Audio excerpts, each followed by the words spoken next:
Kim Soo Hyun ရဲ့အမှောင်ဘက်ချမ်းအားလုံးမင်္ဂလာပါ Kim Soo Hyun နဲ့ Kim Saeron တို့ရဲ့မပြီးပြတ်နိုင်သေးတဲ့ဇာတ်လမ်းဟာဆက်လက်ရှိဆက်နေပြီးဒီတစ်ခါတော့ Saeron ရဲ့မိဘတွေဘက်ကတုံ့ပြန်လာခဲ့ပါတယ်မေလ9ရက်နေ့မှာ Saeron ရဲ့မိဘတွေနဲ့ Garo Sero YouTube TV Channel တို့က Seoul မြို့ Gangnam ကူမှာသတင်းစာရှင်းလင်းပွဲပြုလုပ်ခဲ့ပါတယ်ဒီပွဲမတိုင်ခင်ရှေ့မှာတရုတ်ပရိသတ်တွေက Kim Soo Hyun ကိုအားပေးတဲ့ track ကားတွေခမ်းမရှိကိုဆေးလွတ်ခဲ့ပါတယ်track ကားတွေက Kim Soo Hyun ကိုအားပေးကြောင်းစာသားတွေဖော်ပြခဲ့သလို Garo Sero နဲ့ Kim Saeron မိသားစုကိုလည်းပြစ်တင်ရှုံချထားပါတယ်သတင်းစာရှင်းလင်းပွဲမှာ Kim Saeron မိဘတွေဘက်က Kim Saeron ရဲ့အသံဖိုင်တစ်ခုကိုထုတ်ပြလာခဲ့ပါတယ်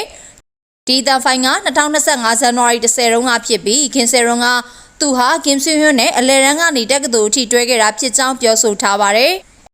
အဲ့ဒီအတန်ဖိုင်ထဲမှာ Kim Saeron က Kim Soo Hyun နဲ့ဘယ်အရွယ်မှာအတူနေခဲ့တာလဲဆိုတာကိုပါထုတ်ပြောခဲ့ပါတယ်။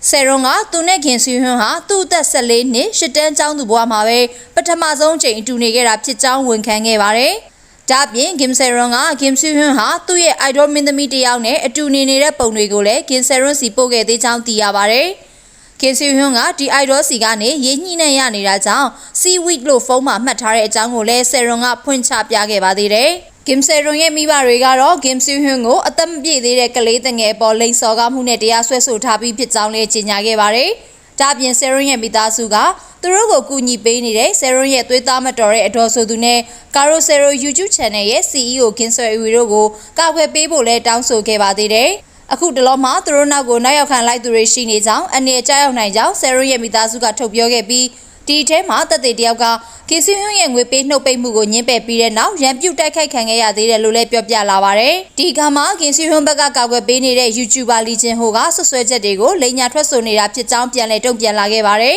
။ Lee Jin Ho ကဒီအသံဖိုင်တွေကိုထုတ်လာတဲ့သူဟာ New Jersey မှာနေထိုင်တဲ့လူလိမ်ငွေညစ်သူတယောက်လို့ပြောလာခဲ့ပါတယ်။ Lee Jin Ho ကဒီအသံဖိုင်တွေဟာအဆင့်အတန်းမြင့်တဲ့ AI နည်းပညာနဲ့ပြုလုပ်ထားတာဖြစ်ကြောင်းလည်းပြန်လည်ဆွဆွဲပြောဆိုခဲ့ပါတယ်။ Lee Jin Ho က Saeron ရဲ့မိသားစုဟာအဖြစ်အပျက်တွေကိုပြုပြင်ပြောင်းလဲထားပြီးအများပြည်သူကိုလှည့်စားဖို့ကြံရွယ်နေရင်ဝမ်းနည်းစရာဖြစ်ရကနေအမျက်ထုတ်ချင်နေကြောင်းဆွဆွဲလိုက်ပါတယ်။ Kim Soo Hyun ရဲ့ကိုယ်စားလှယ်ရှိနေတွေကလည်းဒါတွေကိုအကုန်ညှင်းဆန်လိုက်ပါတယ်။ Kim Soo Hyun ရဲ့ Gold Medalist ဘက်ကတရားဝင်ထုတ်ပြန်ချက်ထုတ်ပြန်လာပြီးတဲ့နောက်ဆွဆွဲမှုတွေကိုညှင်းဆန်လိုက်တဲ့အပြင် Garo Sero ကိုလိမ်လည်မှုနဲ့ပြန်လည်တရားစွဲဆိုမှဖြစ်ကြောင်းလည်းကြေညာခဲ့ပါတယ်။ Netizen တွေကတော့အတန်ဖိုင်တွေကိုနားထောင်ပြီးတဲ့နောက်မှာမယုံနိုင်လောက်အောင်ဖြစ်နေကြရပါတယ်။မသိနားမလည်သေးတဲ့ဆယ်ကျော်သက်ကလေးတယောက်နဲ့ Kim Soo Hyun ကဘလို့များအိတ်နိုင်ရတာလဲဆိုတာကိုလည်းမယုံကြည်နိုင်လောက်အောင်ဖြစ်နေကြရပါတယ်။ Netizen တွေက Kim Soo Hyun ရဲ့ဆိုးဝါးတဲ့လုပ်ရတဲ့စိတ်ဓာတ်ကိုကြားသိလိုက်ရတဲ့အခါယွန်ရှာဆက်ဆုပ်နေကြပြီးဒီအကြောင်းကို online မှာပြောဆိုဆွေးနွေးနေကြပါတယ်။ကြည့်ရှုပေးကြတာကျေးဇူးတင်ပါတယ်ရှင်